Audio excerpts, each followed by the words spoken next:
Hey folks, as the dust is settled from last week's big Warcraft Direct event, we've seen a round of interviews with the developers, which have added a few more hints about what we can expect from the upcoming 11.1 patch and Season 2. Later in this video, I'm going to be doing a full roundup of the most interesting bits and pieces of information from those interviews, along with my thoughts, so do make sure to stick around for that. But before that, we'll just run through the other news from this week. Starting with the raiding front, and the Mythic Hall of Fame reached 200 guilds just a couple of hours before the Tuesday reset. Normally once a hall reaches 200, it closes on the next US reset, but with it being so close this time, the WoW team have decided to instead close it this coming reset, which will give guilds a little bit more time to try to get their kill. Knowing that the hall is about to close will likely provide a bit of a push for those guilds on Ansarek to go a little bit harder this week. It's fairly traditional that after the hall closes, there'll be another round of major nerfs for the Mythic raid, so that's likely something to watch out for in the coming week. With the recent changes in Timewalking to make it a bit more doable for characters as low as level 10, this has, as often is the case, fallen afoul of player behaviour, with players noticing that level 10 players are kind of superpowered in Timewalking. This apparently has led to players creating effectively disposable characters to run through Timewalking once or twice. My guess is that's likely to carry friends and guildies. Blizzard have now responded by restricting the weekly Timewalking quests to only give rewards to level 30 and above. Their stated reason is that it's so as not to incentivize creating a character for just one run and then deleting it. But I'm kinda puzzled how the weekly quest would do that, or how this change will stop that behaviour.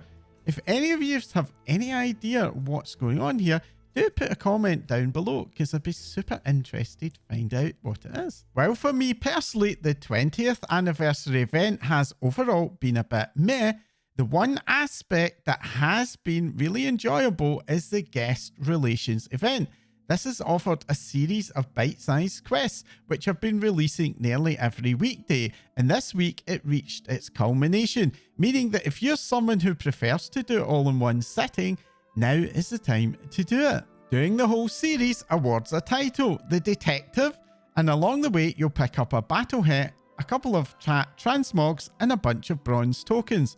Overall, I've found the series to be a lot of fun to do. The clues are not ultra hard, meaning that most folks can solve them pretty easily.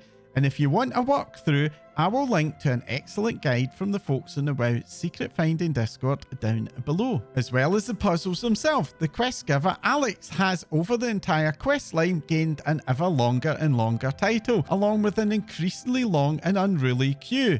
While this isn't really gameplay relevant, it's been a fun little Easter egg, and seeing the world react to us in this way is really cool, and I hope it is something that Blizzard will do more of in the future. Getting the Detective title has turned out to unlock access to a much bigger secret that awards a new mount, Incognito, the indecipherable Felcycle. This begins with the mystery quest giver in Dornegal, who since 11.05 had launched has had a greyed out quest bang above the head. Equip the Detective title and the NPC will now guide you to the start of the secret. I'm not going to go into full details here so as not to spoil it, but the Secret Finding Discord has a ton of information on how to get started and the current state of play. This secret will likely take quite some time to complete, and Blizzard have confirmed that there's no time limit on it and it will remain available and doable after the anniversary event ends. There has also been one other update for the anniversary event. I suspect that many of you, like me, have got all the rewards that you can get from the bronze celebration tokens, meaning the only thing left to spend them on is those packages of Timewarped badges. Each token awards a total of 20 badges. With a bunch of new mounts being added to the Timewalking vendors and more to come, getting those extra badges is very welcome. but spending 50 plus celebration tokens one at a time has been a major pain, even with the help of a macro. The good news is that Blizzard have now hotfixed the vendor to add some bundle options, allowing you to spend the tokens in amounts of 5 or 25 at a time, which certainly speeds up the process quite a bit. Believe it or not, that's all the main news from the live game this week.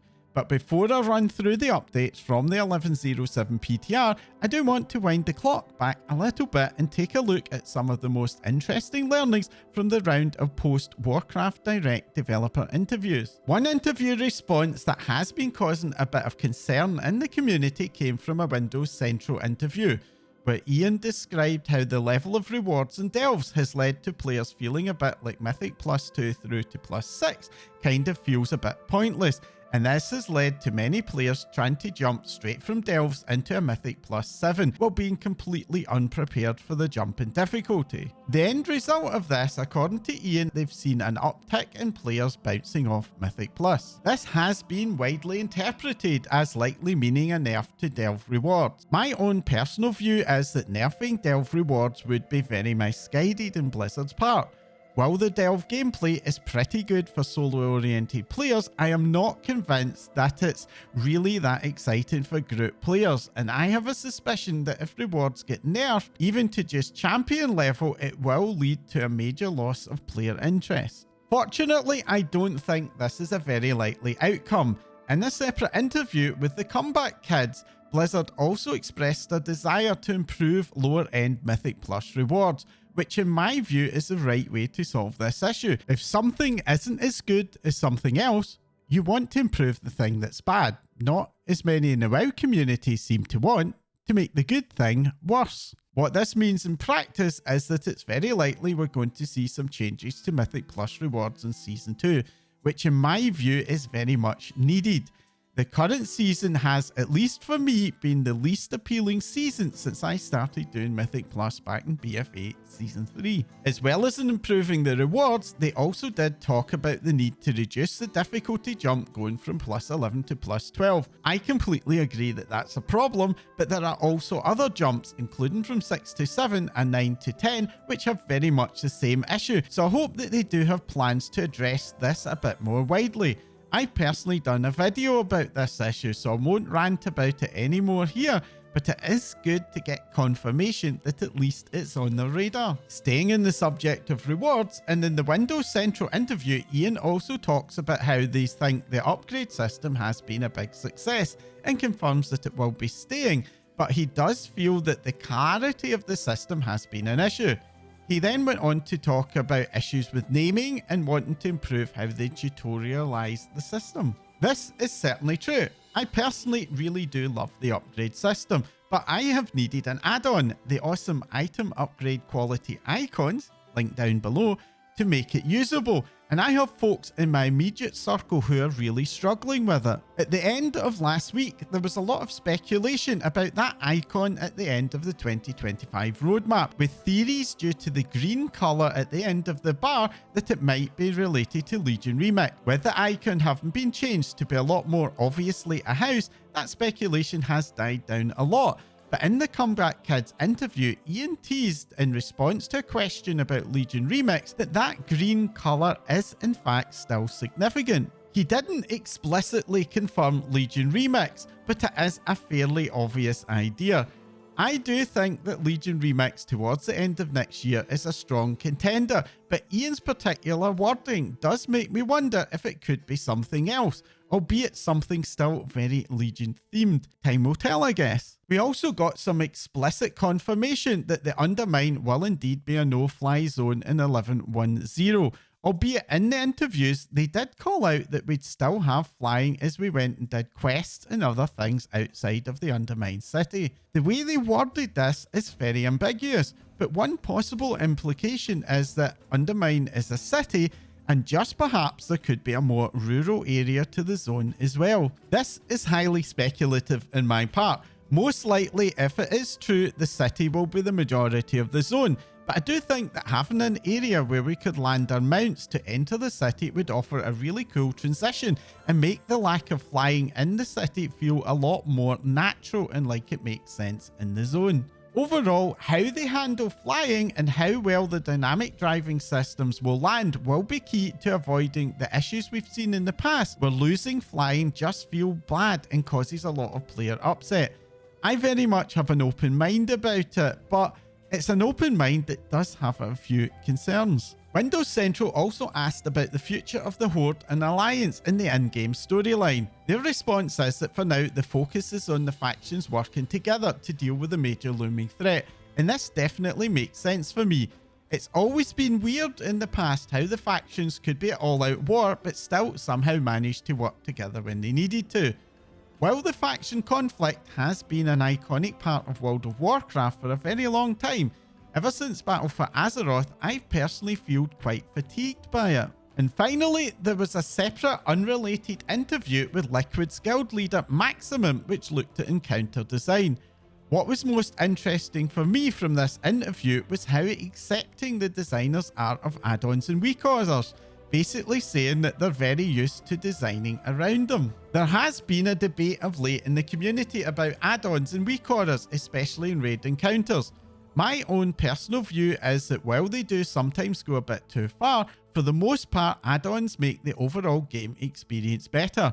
Honestly, to get World of Warcraft to a state where no add-ons would make sense for the majority of the player base, it would require Blizzard to massively increase their investment in user interface development to fill the gaps that would be left without those add-ons. And in my personal opinion, there are probably better things that Blizzard can spend that effort on right now. That does not, of course, mean that Blizzard are able to do nothing with the user interface though. Players, especially new ones, do use the default UI, and there's certainly elements of that, like how they represent the upgrade system, that currently just aren't good enough. Staying in the subject of raid and most likely dungeons, and Blizzard also confirmed in the interview that they're planning to add some better graphics for mechanics, for example how they display the swirlies on the ground.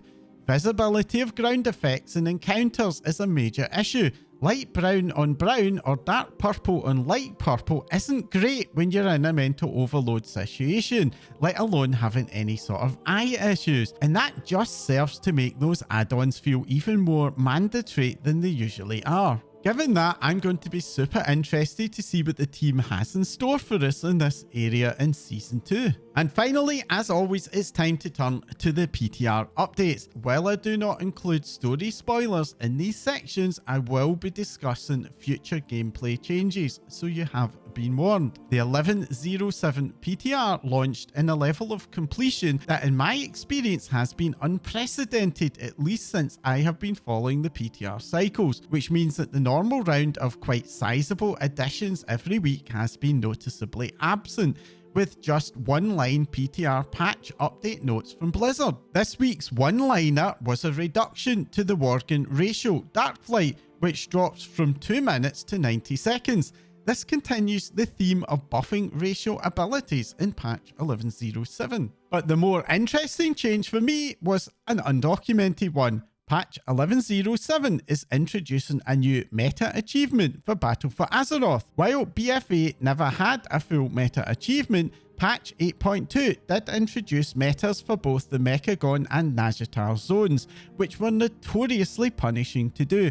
So much so that I completely noped out of doing them at the time, only completing Mechagon in late Dragonflight, and Nazjatar after the warband changes to achievements caused me to get a lot closer to completion. Following that pattern, the main meta for Battle for Azeroth, which did include these two, looked equally punishing, even though the developer leading the changes promised to remove the PvP elements from the island expedition requirements. The good news is that they have decided to go even further and reduce many of the other requirements. Most of the changes are ones that bring it closer into line with more modern requirements, by only requiring a proportion of the achievements to be completed.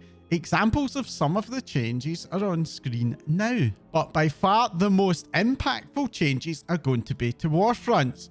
Unlike many of the other criteria, Warfronts are completely impossible to solo, and previously you would have needed to do multiple Warfront runs and actively compete with other players in some of the achievements. Thankfully, after the changes, while you do still have to complete both of the Warfronts once, You're only going to have to complete them once, and you're not going to have to do any of the other sub-achievements. What all of this means in practice is that if you played Battle for Azeroth at the time but didn't bother with the achievements, you will still likely be very close to completion in much of this, and in fact you can probably expect a bunch of achievements to be completed in patch day. Prior to these changes, I pretty much decided to not bother with it, but looking at it now, I think I will definitely be pushing to get both of the mounts. I do have one bit of advice though, and that is to wait until this launches. I personally know a bunch of folks have been grinding out Warfronts of late,